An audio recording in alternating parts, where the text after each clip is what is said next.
Today, we take a closer look at the Beeching Railway Cuts, which left a lasting mark on British railway history. These cuts represent a pivotal moment when the British government made sweeping changes to its transportation infrastructure, impacting countless communities, businesses, and individuals. These Beeching cuts fundamentally altered the landscape of the rail network, prompting debates about the role of rail transport in a rapidly changing society. And while some saw the cuts as necessary for financial stability, others viewed them as a tragic loss of heritage, culture, and connectivity. The Beeching Railway Cuts, named after Dr. Richard Beeching, was a series of significant reforms in the British rail network during the 1960s. Dr. Beeching, a noted economist and engineer, was appointed as the chairman of the British Transport Commission in 1961, with a mandate to streamline and modernize the nation's railways. His recommendations, outlined in the infamous The Reshaping of British Railways report, led to the closure of numerous railway lines, stations, and depots across the country. This drastic restructuring, often referred to as the Beeching Axe, aimed to address the declining financial health of the railway system and bring about greater efficiency. This video delves into the Beeching Railway Cuts, examining their historical context, implementation, and lasting consequences. It will provide a comprehensive understanding of the Beeching Axe, shedding light on the factors that led to its adoption, the communities it affected, and its enduring legacy in contemporary discussions about rail transport. But before we continue, if you're joining us for the first time, make sure you hit that subscribe button to unlock a treasure trove of incredible videos. And don't keep your thoughts to yourself, drop a comment below and tell us what content you'd like to see next. Dr. Richard Beeching, the central figure behind the Beeching Railway Cuts, was a prominent British engineer, economist, and businessman. Born in 1913, Beeching had a distinguished career which included positions in both the public and private sectors. Prior to his involvement in British Railways, he worked for Imperial Chemical Industries, ICI, and was known for his business insight. In 1961, Beeching was appointed as the chairman of the British Transport Commission, where he was tasked with overseeing the ailing national railway system. His background in management and economics made him a natural choice for this role, as the British government sought to modernize and rationalize the railway network. After World War II, Britain's railways faced a challenging landscape. The network was extensive but aging, and it was grappling with declining passenger numbers and financial difficulties. The rise of road transport, including the expansion of the motorway network and the popularity of personal automobiles, posed a significant challenge to the railways. Moreover, the rail system was fragmented and inefficient, and it also required substantial government subsidies to stay operational. Several key factors necessitated a comprehensive restructuring of Britain's railways in the post-war era. Financial strain was a significant concern, as the railways were operating at a loss, prompting the government to seek ways to reduce the burden on taxpayers while maintaining essential services. Simultaneously, declining passenger numbers attributed to the increasing popularity of cars affected the railways, particularly rural lines and underutilized stations, making them costly to sustain. The network also suffered from duplicate routes running parallel to each other, which was perceived as an opportunity for cost savings and streamlining. Inefficiencies plagued various aspects of the railway system, from operations and maintenance to management, highlighting the need for a modernization plan to enhance efficiency and reduce costs. Dr. Richard Beeching's appointment as chairman of the British Transport Commission marked the beginning of a significant re-evaluation and restructuring of the British railway system. His subsequent report, The Reshaping of British Railways, aimed to address these challenges head-on, setting in motion the contentious Beeching Railway Cuts that would transform the nation's railways and leave a lasting legacy. The report was a product of extensive research and analysis, aiming to provide a rational framework for the transformation of Britain's railways. It had far-reaching implications, both in terms of the closures it recommended and the principles it laid out for a more efficient and cost-effective rail system. The Beeching Report presented a comprehensive plan with several key recommendations and specific objectives. A central feature of the plan was the closure of thousands of miles of railway lines and hundreds of stations considered unprofitable and underutilized, aimed at reducing operating costs and reallocating resources to more viable routes. Additionally, the report proposed concentrating resources on a smaller number of main lines, with upgrades for speed and efficiency, including electrification and the removal of duplicative lines. Modernization of stations to enhance passenger facilities and operational efficiency was also recommended. Integration with other modes of public transportation, such as road transport, to create a more cohesive national transport network was emphasized. A primary objective was to reduce heavy subsidies, making the railways financially self-sufficient.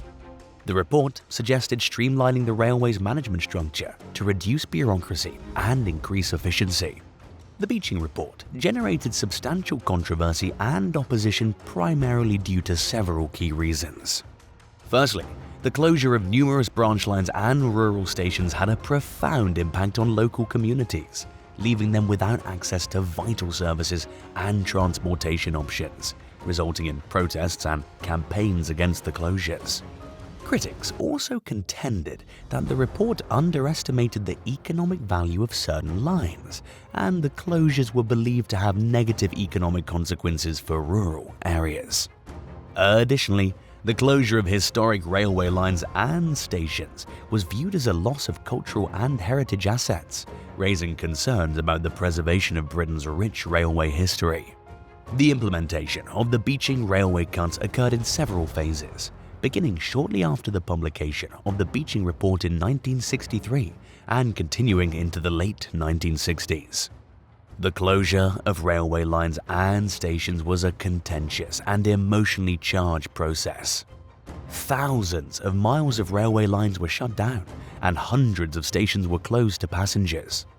The criteria for closures were primarily based on financial viability and passenger usage. Lines and stations that were deemed unprofitable or underutilized were the most vulnerable. Many rural areas were disproportionately affected, losing their rail connections entirely. For some communities, this meant reduced access to essential services, increased isolation, and economic challenges. The closures also led to job losses within the railway industry. The closures were often met with resistance, and there were numerous protests, petitions, and campaigns to save threatened lines and stations. Despite these efforts, though, a substantial portion of the proposed closures were implemented, fundamentally altering the geography of Britain's rail network. The Beeching railway cuts had a profound and often negative impact on local communities across Britain. While they aimed to address the financial challenges of the railway system, the closures disrupted lives, harmed local economies, and altered the social and cultural fabric of affected areas. Today, perspectives on the Beeching cuts are diverse and often rooted in individual viewpoints.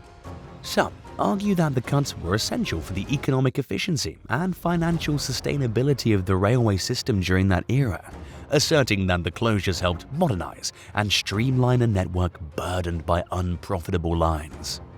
But to the contrary, others perceive the cuts as a poignant loss of railway heritage, local culture, and community connectivity, emphasizing the enduring economic and social consequences that continue to impact communities today. With environmental sustainability in mind, some viewed the cuts as contributing to increased car usage and pollution, given that the closures lent a greater reliance on road transport, which has its environmental drawbacks. Many acknowledge that the Beeching cuts were made in the context of a changing world, where road transport was gaining prominence. While the closures were undoubtedly controversial, they were seen by some as an attempt to adapt to evolving transportation trends. In response to the loss of heritage and cultural identity caused by the Beeching cuts, various preservation efforts and heritage railways emerged. These initiatives sought to restore closed lines, stations, and vintage trains to their former glory. And heritage railways offered tourists and enthusiasts the chance to experience a slice of Britain's railway history. These projects helped rejuvenate local economies in some areas and rekindle community spirit. They also served as living museums, preserving the heritage of the railway system for future generations. Popular examples include the Bluebell Railway in Sussex and the Severn Valley Railway in Worcestershire, England. The Beeching cuts left a lasting mark on Britain's rail network. In the short term, they achieved some of their goals by reducing operating costs and streamlining operations. However, the long-term consequences were complex and multifaceted. Many communities lost vital rail connections, leading to isolation, economic decline, and reduced access to services. The closures also had cultural and environmental ramifications, contributing to a decline in heritage and an increase in car usage. In the decades following the cuts, preservation efforts and heritage railways emerged as a testament to the enduring impact of the Beeching era. These initiatives aim to revive closed lines and stations, preserving the railway heritage and community spirit that had been lost. The Beeching cuts continue to be a subject of debate and discussion in contemporary Britain. Views on the cuts are often divided, with some emphasizing their economic necessity at the time, and others highlighting the profound social, economic, and cultural costs involved. The debate underscores the enduring legacy of the Beeching era and the complexities surrounding large-scale infrastructure changes. Today, the future of British railways is shaped by a combination of modernization, expansion, and sustainability efforts. Electrification, high-speed rail projects, station improvements, and integrated transport planning are key components of these initiatives. Government policies and investments play a pivotal role in shaping a more efficient, eco-friendly, and connected rail network. In 2017, in a heartwarming tale of dedication, passion, and community spirit, the Swanage Railway, one that had been dormant for 45 years, made a triumphant return to service. It had been a casualty of the Beeching cuts in the 1960s, effectively cutting off the Victorian seaside town of Swanage from the mainline rail network. Enthusiasts and volunteers worked tirelessly for nearly half a century to rebuild and reconnect the line, which stretches from Swanage to Dorset to the main railway network, 10 miles away in Wareham. The first passenger train to depart from Swanage in over 4 decades left the station on a historic timetabled service at precisely 10:23 a.m. The departure marked the commencement of a 2-year trial, during which 4 services a day will operate, reviving the once dormant route. The Swanage Railway, brought back to life by a dedicated army of volunteers, had its humble beginnings with the installation of 5.5 miles of track from Swanage to Norden. This revival resulted in the Swanage Railway, a steam heritage railway that now serves approximately 200,000 passengers every year. However, the dream of fully reintegrating Swanage with the mainline required further efforts. Volunteers embarked on the arduous task of restoring and upgrading 3 miles of former network rail track from Walgred Junction near Wareham to the Heritage Railway line.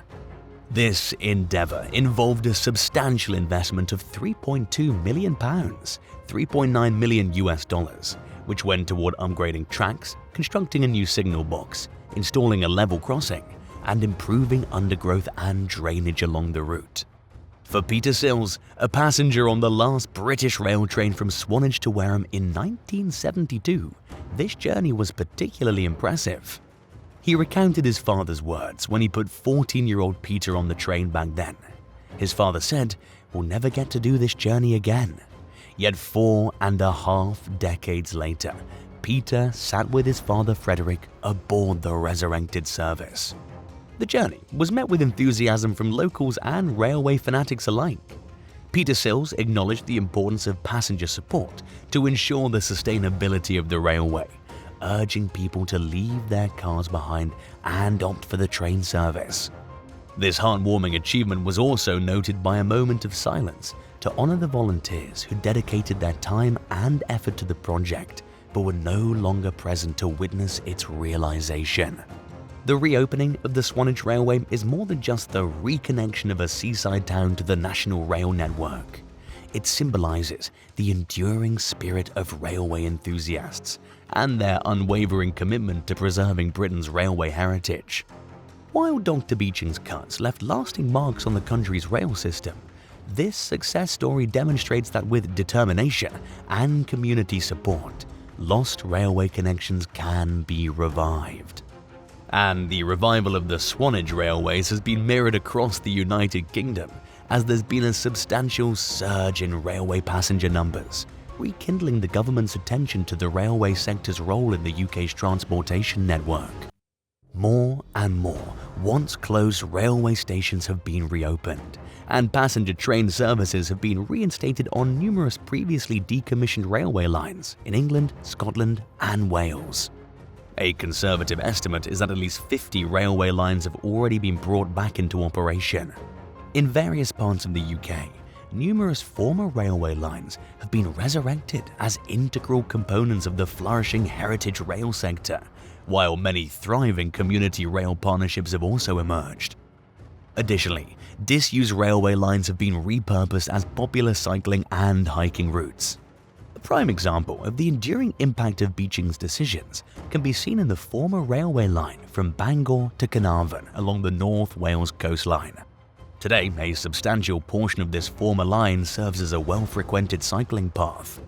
The former Carnarvon station location also has been repurposed as a supermarket, and the southern section of the line has been redeveloped as part of the highly successful Welsh Highland Railway.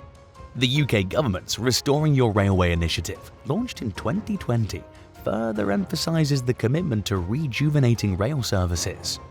With over 30 projects approved for feasibility studies and funding, the future appears promising for UK rail travel. Should the US create more railway lines for civilian travel? Let us know what you think in the comments down below. And if you enjoyed this video, be sure to leave a like and subscribe to the channel. Thank you so much for watching, and we'll see you in the next one. Bye for now.